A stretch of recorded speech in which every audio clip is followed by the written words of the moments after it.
پھر دنیا کے اندر اگر آدمی ایمان والا ہوا تو کامیاب ہے، آخرت میں بھی کامیابی ہے، اور اگر یہ آدمی ایمان والا نہیں ہے دنیا کے اندر ناکامی بھی ہے اور آخرت کے اندر حسرتیں بھی ہوں گی۔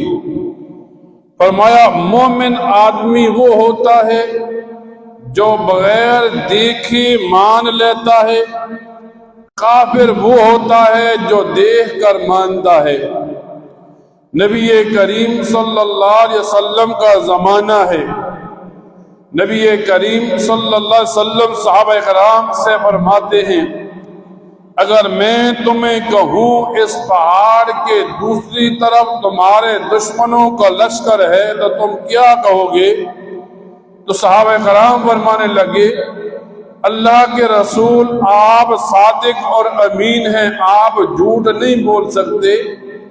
تو مومن کی پہلی نشانی یہ بتائی کہ مومن بغیر دیکھے مان لیتا ہے، اور کافر کو جب دعوت دیتی ہے تو جب تک کافر کسی چیز کو دیکھتا نہیں قبول نہیں کرتا۔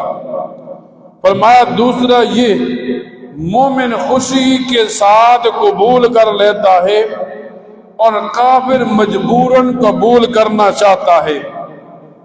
نبی علیہ السلام کا زمانہ ہے، حضرت بلال حبشی نبی علیہ السلام کے صحابی کسی کے غلام ہیں، انہوں نے ایمان لایا، اسلام قبول کیا۔ اب ان پر کئی ہزاروں سختیاں کی گئیں لیکن انہوں نے ایمان نہیں چھوڑا۔ فرمایا اب انہوں نے یہ ایمان خوشی سے قبول کیا۔ اس کے مقابلے میں فرعون ساری زندگی کہتا رہا میں خدا ہوں خدا ہوں، موت کا وقت ہے پانی میں ڈوب رہا ہے اور کہتا ہے میں موسیٰ اور ہارون کے رب کو الہ مانتا ہوں۔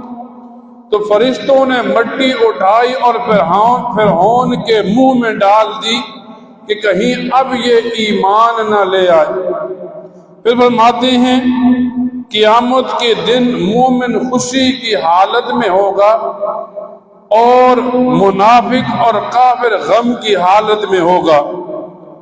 اس وجہ سے کہ ایک آدمی کے دل میں تھوڑا سا بھی ایمان ہوگا، اگرچہ گناہوں کی وجہ سے وہ جہنم میں جائے گا لیکن پھر اسے اٹھا کر جنت میں ڈال دیا جائے گا۔ تو جب ایک